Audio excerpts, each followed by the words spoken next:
نبی اکرم صلی اللہ علیہ وسلم نے فرمایا، عورت سے 4 چیزوں کی وجہ سے نکاح کیا جاتا ہے۔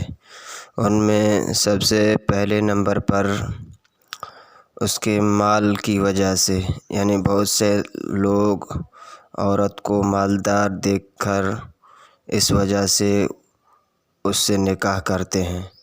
نمبر 2 پہ فرمایا اس کے خوبصورتی کی وجہ سے۔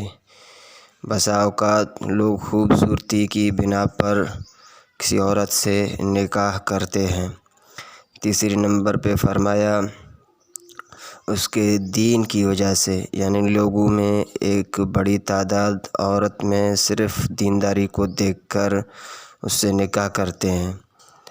چوتھے نمبر پہ آپ نے فرمایا اس کے خاندان کی وجہ سے، یعنی اس کی خاندان ٹھیک اور شریف ہے، اس وجہ سے بہت سارے لوگ ان سے نکاح کرتے ہیں۔ لیکن آپ نے فرمایا خصوصیت دین کو باقیوں پر ترجیح دی جائے۔